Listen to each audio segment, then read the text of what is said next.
What's up, Infected, and welcome to the Quarantine. Today I have a review for you for a game that's coming to Kickstarter by the name of Nemesis. Now, before we get started, I have to let you know that everything you see here in this video is a Kickstarter prototype, so it is of course going to be subject to change. Now, any fan of the original two Alien movies are going to know exactly what Nemesis is about.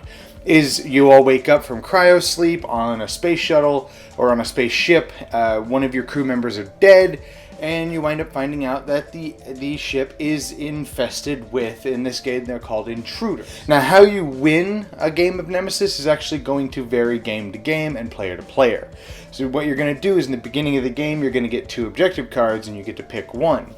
And those objectives may wind up conflicting with somebody else's objectives. So it's very much a game that either one person can win, everybody else loses, nobody wins, some win, some lose, and anything in between. So let's take a look at the game.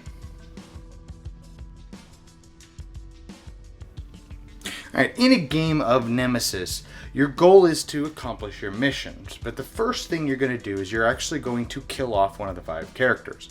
So for instance, my favorite character is the Scout, so if she were to be the one that dies, I would have to play the Scientist, the Pilot, Captain, or Stormtrooper, one of the other characters, and it kind of forces me out of my comfort zone, which is pretty cool. Once you've done that, you're going to get all your starting equipment and any tokens and everything that you get, but then you're going to get the meat of the game, which is this action deck.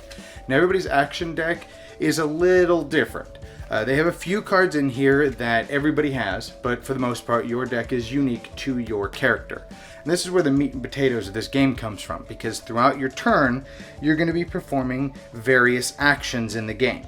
Now, the actions you're going to be able to take on your turn is going to be movement, escape, use or pass an item, pick up heavy objects, shoot, or close combat.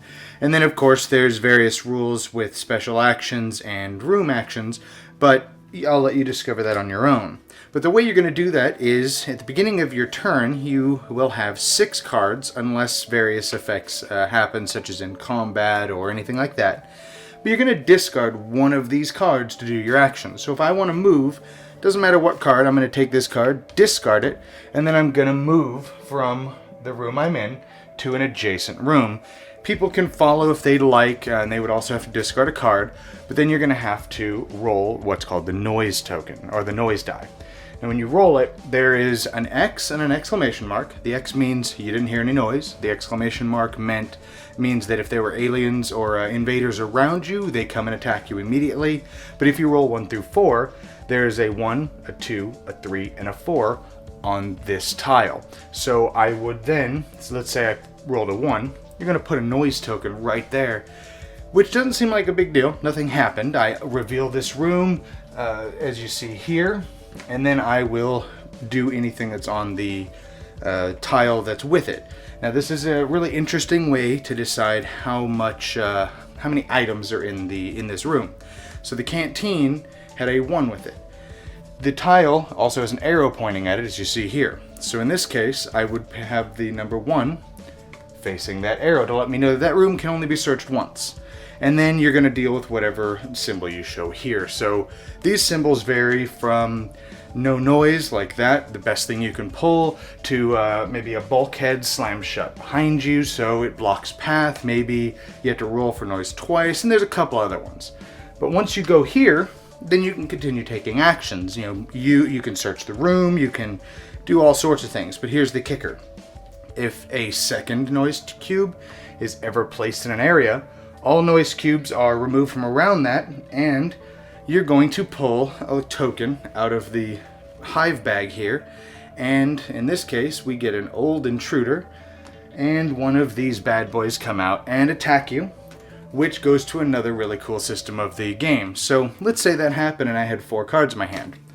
You're going to pull a panic card, and if you have equal to or less than the number you see up here, if it ever wants to focus, then I freak out and you have to do whatever's on the card. But if I had 5 cards in my hand, I'm perfectly fine. I was okay with that thing jumping out at me, and then I can proceed to try to escape from it or maybe fight. Now, there is another thing you can do with these cards. You can perform the action that's actually on the card, as you see here. Now, this is an in-combat action. You can only do it when you're in combat, obviously. And then you have an out of combat action, which of course, say it with me, you can only do out of combat. So those are what you're allowed to do. So the 6 cards you have in your hand are effectively your stamina. But throughout the course of the game, you may wind up potentially being infected and getting these crappy cards here that you'll have to scan later to find out if you're infected. And these you can't do anything with, they just slow your deck down. So it's kind of like a deck builder, but you don't want to add cards to the deck. Now the intruders that can pop out at you go from incredibly horrifying to slightly less horrifying and various shades of gray in between, and you don't want any of them to be in your room. Now I mentioned earlier that one can win, a few can win, nobody can win, and pretty much anything in between, which is what you see here. These are several of the different missions, and you're only going to use so many of them, of course, depending on the number of players, and they range from player X can't live to you just have to scan, I don't know, an egg or kill the queen or blow up the ship or take it to Mars or all kinds of things. Now there's another couple interesting things with the game, such as where you're going to go. So you have your coordinates and you have the 4 different locations that you're going to, which correspond to the 4 different things here. So you have to rely on that and the fact that 2 of the 3 different engines have to be in working condition. Now both the engines and the cockpit are hidden information, and only the person that checks them knows whether or not they're working. And as you see here, there is so much stuff included in this game. We've played the game probably half a dozen times and have yet to replay 2 games that felt the same. They all felt tense. They all felt desperate. Because on top of this, I'm not even covering most of the game. You have the aliens get to attack back. They have an AI essentially that moves through the events, such as you see here. And it's the aliens aren't stupid. If they take too much damage, they may run away and try to go heal themselves. And you don't know if your teammates are actually trying to help or if it's like an ally of convenience and they're going to betray you. So do you trust that one of the players, it tells you, yes, 2 of the engines are online? Do you trust the person to check the coordinates here to make sure you guys are going to Earth? Maybe he's taking you to Mars. Maybe he's just going to blow up the ship. You don't know.